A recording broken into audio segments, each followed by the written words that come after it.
Michael Jackson ha cargado con enormes polémicas constantemente durante su vida y aún después de ella. Sin embargo, una de las más conocidas y la que se ha encargado de manchar su nombre es aquella relacionada al abuso infantil. Los detractores del rey del pop ponen en duda la inocencia del cantante basándose principalmente en los 2 juicios que atravesó el intérprete de Billie Jean por delitos contra un menor. A pesar de que Michael nunca fue condenado por ningún crimen, la incredulidad de la sociedad no tardó mucho en relacionarlo con el multimillonario y depredador de menores Jeffrey Epstein. Sin embargo, ¿realmente Michael Jackson sostuvo una amistad con Epstein tal y como mencionan los medios? ¿Qué relación hay entre el rey del pop y el caso de Jeffrey Epstein?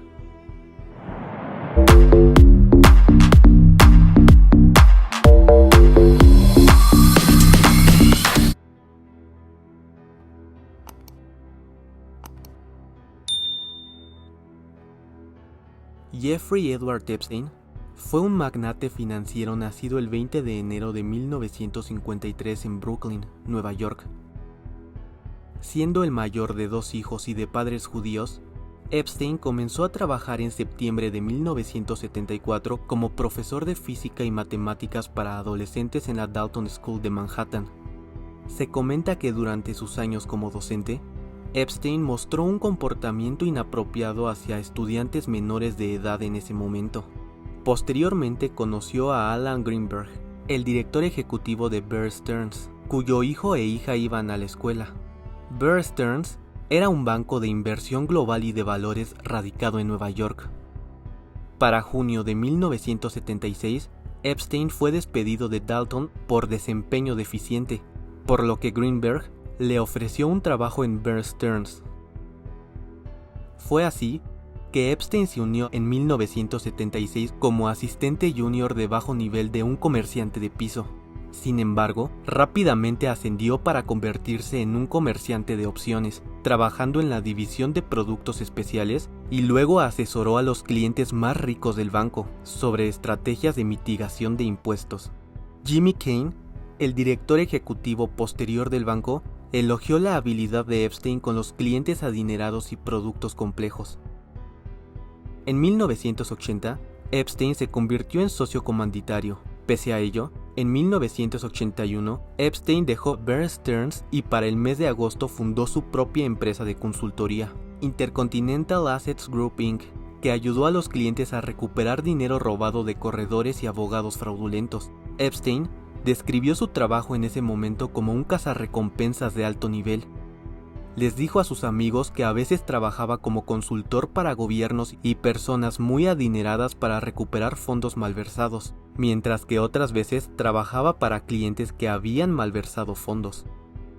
Mientras estaba en Londres, Epstein conoció a Steven Hoffenberg, quien lo contrató en 1987 como consultor de Tower Financial Corporation, una agencia de cobranza que compraba deudas de las personas que debían a los hospitales, bancos y compañías telefónicas.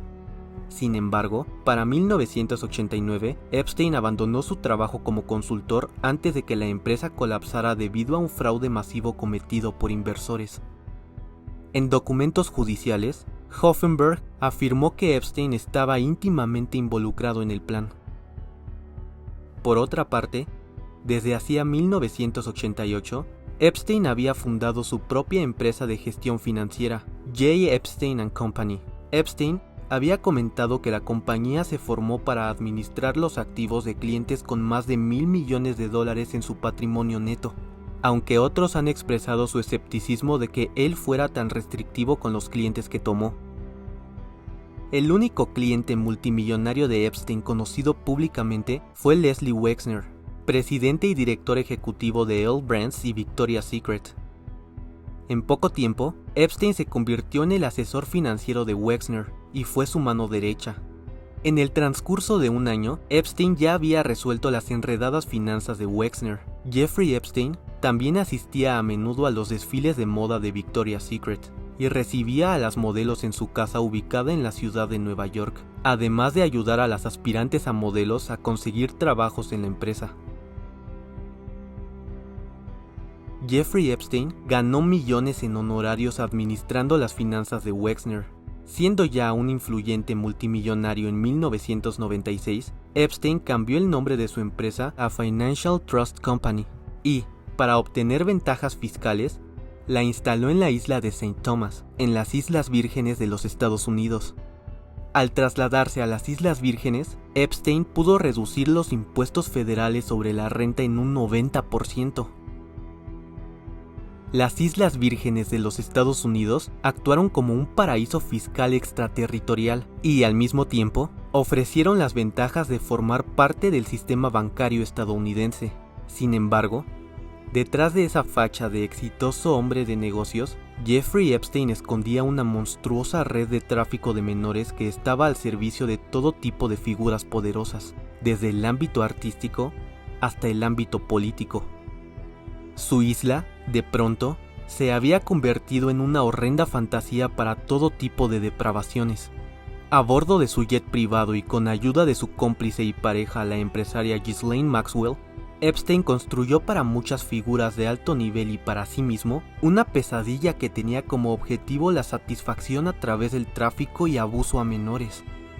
Sin embargo, hasta el momento de ser condenado por delitos en 2008, Epstein era conocido como un multimillonario con enorme influencia política y social. Era frecuente observarle con toda clase de celebridades y políticos. Pese a ello, a Michael Jackson, quien era la celebridad más grande del planeta y quien seguía arrastrando la sombra de 2 mediáticos juicios por delitos contra menores, jamás se le había relacionado con Epstein hasta entonces. El rey del pop había resuelto su primer escándalo legal en 1993, después de que sus asesores financieros le aconsejaran solucionar el caso pagando una cifra monetaria. Esto debido a que los acusadores de Jackson priorizaron un juicio civil en lugar de uno penal.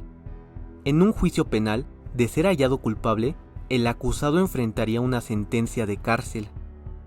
Por otro lado, las supuestas víctimas de Jackson mostraron más interés en un juicio civil, el cual se soluciona a través de una compensación económica.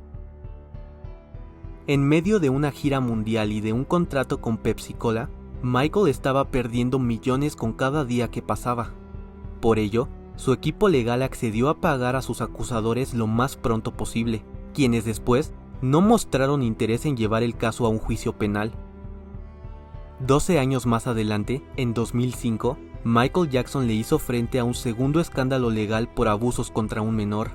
Pero para ese entonces, la ley ya priorizaba un juicio penal antes que uno civil, por lo que a través de una detallada investigación que incluía al departamento del FBI, el cantante demostró su inocencia ante los juzgados. No obstante, a pesar de haber sido declarado inocente por la ley en 2 ocasiones, la reputación de Jackson se deterioró enormemente.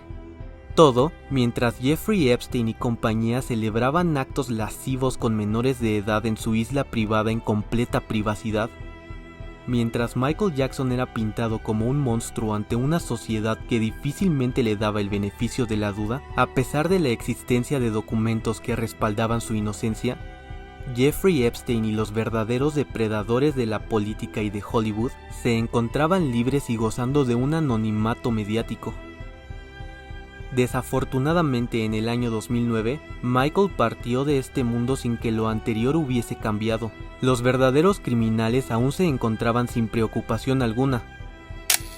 Hasta que el 6 de julio de 2019, Epstein fue arrestado por cargos federales por tráfico de menores en Florida y Nueva York. Sin embargo, el juicio por los nuevos cargos que se le habían presentado no se llevó a cabo debido a que Epstein decidió terminar con su vida el día 10 de agosto de 2019, en su celda del Centro Correccional Metropolitano de Manhattan bajo condiciones sumamente sospechosas. Lo anterior desató una mediática investigación en donde todos los documentos relacionados a Epstein comenzaron a viralizarse, incluida su agenda telefónica, que se había hecho pública desde el año 2015 y en donde se podían observar nombres de diferentes celebridades.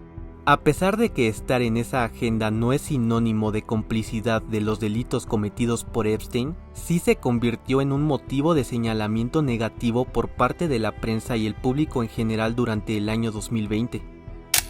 Fue en dicha agenda donde apareció el nombre de Michael Jackson y en donde se dio a conocer por primera vez en público una relación entre el rey del pop y Jeffrey Epstein.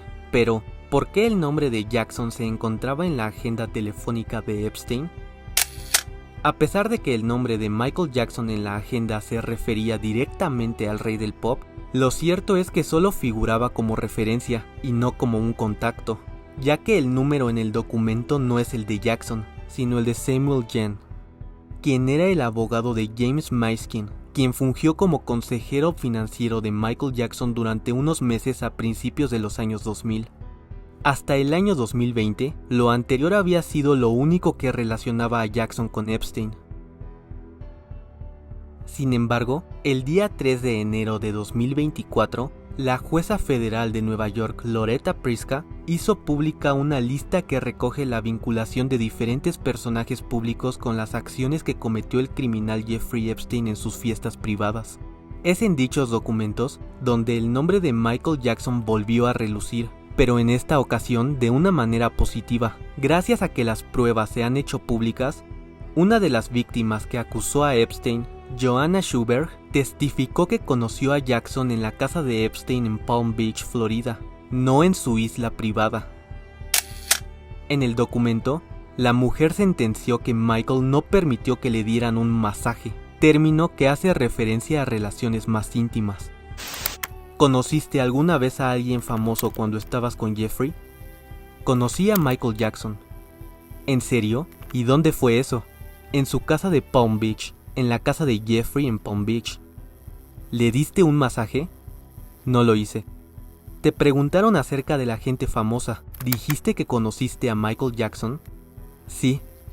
¿Pero no le diste un masaje? No. Pero entonces, ¿qué hacía el rey del pop en la casa de Epstein? Dicho encuentro al que hace alusión el documento tuvo lugar en el año 2002, cuando el rey del pop estaba en el medio de un fuerte conflicto con su discográfica Sony, debido a que la compañía había dejado de promocionar su álbum Invincible con el objetivo de arruinar sus finanzas y ejercerle presión para que vendiera la mitad de su catálogo Sony ATV. Durante la disputa, Michael Jackson buscó asesoramiento financiero de muchas personas. Es entonces que Samuel Jen, quien es el que aparece como contacto en la agenda telefónica de Epstein, a través de su cliente James Miskin, reúne por primera y única vez al rey del pop y a Epstein, quien era uno de los asesores financieros más poderosos e importantes de Estados Unidos.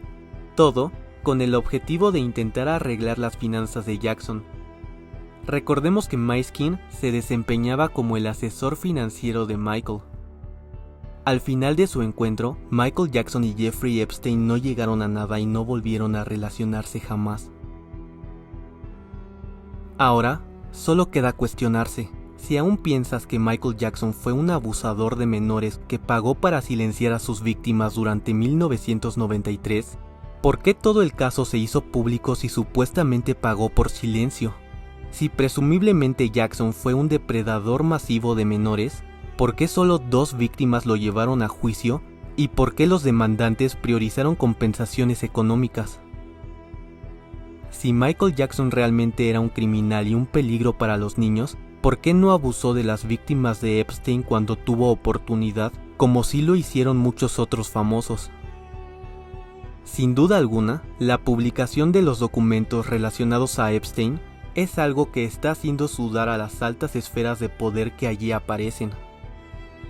Sin embargo, no es el caso de Michael Jackson, quien siempre ha sido presentado como un monstruo, pero que ahora, irónicamente, está respaldado como una de las pocas figuras que no solo no participó en las fiestas privadas de Epstein, sino que también no permitió un abuso a una menor en la propia casa de Jeffrey Epstein.